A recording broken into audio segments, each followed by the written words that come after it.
Hello guys, this is Arjun and you are watching Arjun empire YouTube channel. তো আজকে আমরা চলে এসেছি সাকিব খান দ্য মেগা স্টারের যে সেকেন্ড লুকটা বেরোলো, তো সেটা তো আসা মাত্র রীতিমতো ভাইরাল, পুরো ফেসবুকে পোস্টারে ভরে গেছে। চারিদিকে সাকিব খান সাকিব খান সাকিব খান, পুরো ফ্যান পোস্টারে ভরে গেছে।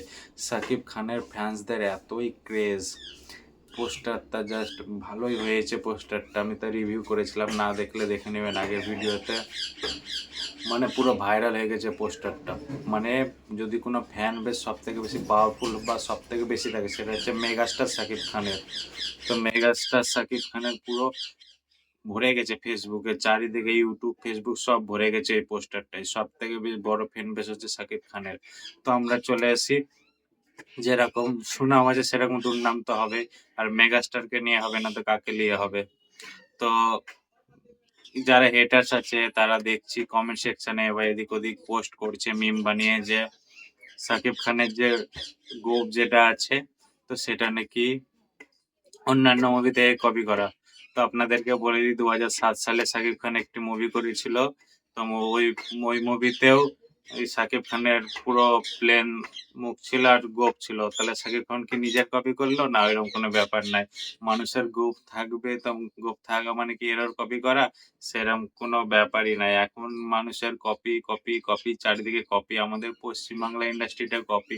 কোনো যদি এরকম বেশিরভাগ কমার্শিয়াল মুভির ক্ষেত্রেই হয়, কেন করি বুঝতে পারি না। আপনাদেরকে যেটা বললাম আগে রিভিউতে বলেছিলাম যে লাভ অ্যান্ড ওয়ার বলে একটি মুভি আসছে ঈদের নেক্সট ইয়ার।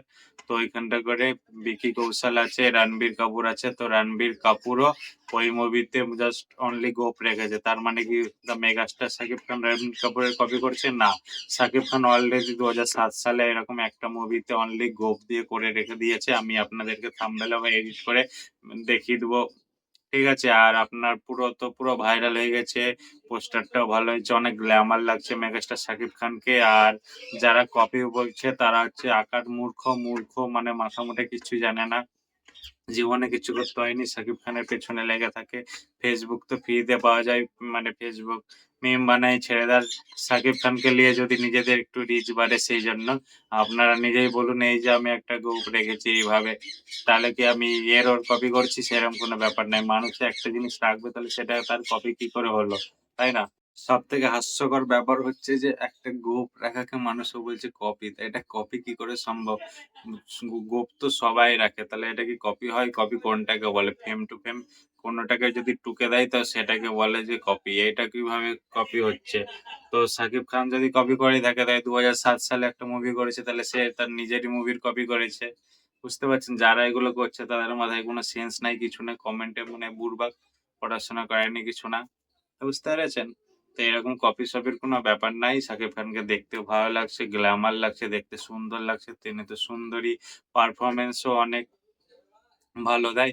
আগের থেকে অনেক বেটার পারফরম্যান্স করেছে, দেখতেও অনেক সুন্দর। ঠিক আছে? তো আশা করছি মুভিটা অনেক ভালো হবে। প্লট লাইন তো আপনাদেরকে বললাম।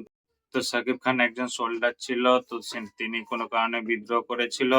তো বিদ্রোহের জন্য তাকে এখন শাস্তি পোহাতে হচ্ছে। তো এটাই মূলত প্লট লাইন হতে চলেছে। আমার যা এতদিনে এক্সপিরিয়েন্স সেই হিসাবে বলছি।